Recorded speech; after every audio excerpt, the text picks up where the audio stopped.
A lot of my focus talks about the way that you see yourself, your identity, which is truly coming down to your concept of self. And I think a lot of times this can get a little confusing, but I want to break it down a little bit easier. Any perception that you have is correct, right? It's yours, it's what you're experiencing. You're able to look even back into the future, though, as your states of being, concept of self, identity shifts, and you'll start to see these past experiences in a different light, and you may have different feelings towards them, or more empathy or less empathy in them as you look back on them. And that's all because your identity, your state has changed. So when Neville Goddard, or even like Tony Robbins, actually uses the term states, it's really just talking about the way that you see yourself, the position that you're in, the way that you think about the world, and the perceptions that you have. And that can be for the perceptions right now in what's happening to you in this current moment. It can be the ones that you're projecting into the future and considering of what's going to happen, or it can be ones that you're looking back on the past as we know it. And kind of trying to either figure out the trauma reactions that you have from that past, how you actually feel about how somebody behaved, what happened, etc. So at any point in time, you're looking at your world through the eyes of your current state. And as Neville says here, I'm going to read some parts from Your Faith is Your Fortune, chapter 6. He says, Jesus realized that the world was made in the likeness of man. He knew that man saw his world to be what it was because man was what he was. Seems a little confusing, but he goes on to say, in short, man's conception of himself determines that which he sees his world to be. So, in other words, any thing that you view as yourself, kind of going back even to this lucky versus unlucky that I've talked about in other videos, and I'll link that below. If you see yourself as lucky, you're going to see the lucky opportunities that are around you.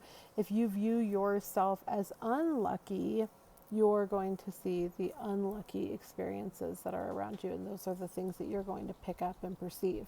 This has been, talked about in these writings, and then it's also been talked about like in studies that have been done that have shown that people who consider themselves lucky are able to see other opportunities that folks who think of themselves as unlucky are not able to see or recognize. So when you consider this, you have to say, okay, so how do I start to shift that about myself?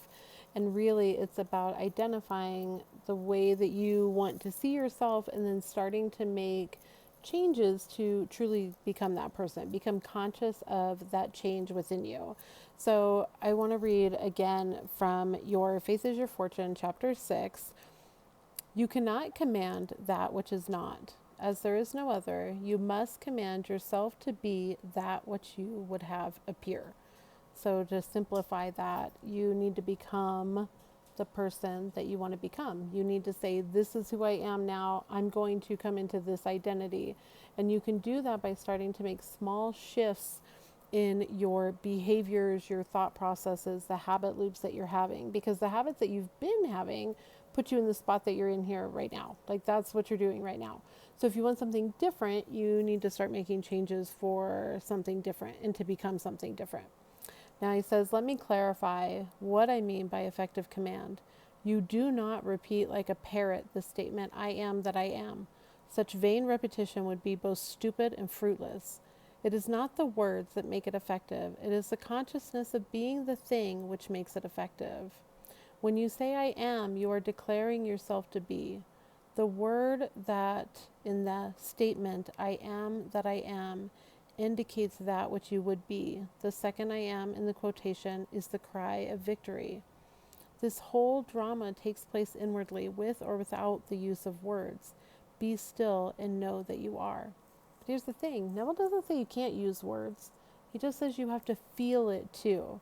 Okay, so after this is accomplished, define yourself as that which you desire to be by feeling yourself to be the thing desired. I am that. This understanding that you are the thing desired will cause a thrill to course through your entire being.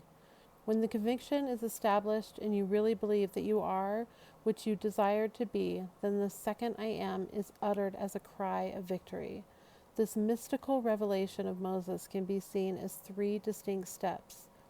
I am, I am free. I really am. It does not matter what the appearances round about you are like. All things make way for the coming of the Lord. I am the Lord coming in the appearance of that which I am conscious of being. Consciousness is the internal light which crystallizes only through the medium of your conception of yourself. Change your conception of yourself, and you will automatically change the world in which you live. Do not try to change people. They are only messengers telling you who you are. Revalue yourself, and they will confirm the change. Revalue yourself, and they will confirm the change. Think about that. So you really do have to start to become someone else. Like, if you're not living the life that you want now, you're not that person. And I'm sorry if you think that you are, and I'm sorry that you're convinced that you are. If you don't have those things in your life, you're not. I'm telling you, once you figure it out, it happens so quickly, you'll see it start to happen, and you'll have that confirmation. And you can make these changes by starting to make some habit changes within your life. So say, is this the person that I want to be? Is this my ideal self? Am I getting the things that I want and the life that I want? If not, what are the stuff that I can change? My conception of myself is not in a position that I'm getting these things. I don't believe this to be true. I am that I am, which really, if you're not getting the thing that you want, you're actually confirming through feeling, not through words, that you are not that thing. So it's a very subtle shift, and you can use words for it, don't get me wrong. I don't think Neville actually ever said don't use affirmations.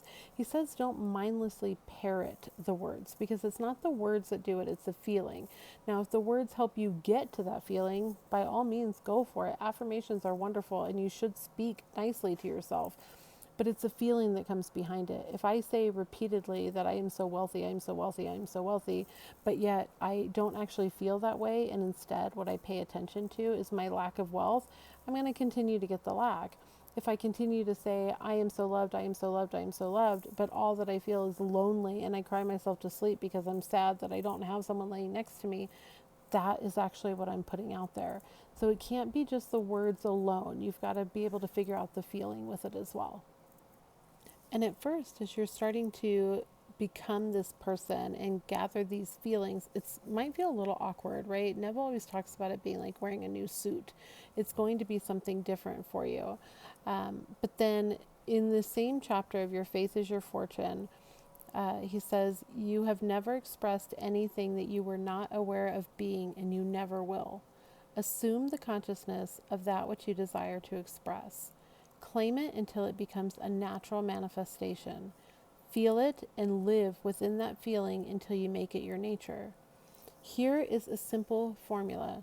Take your attention from your present conception of yourself and place it on that ideal of yours, the ideal you had thought beyond your reach.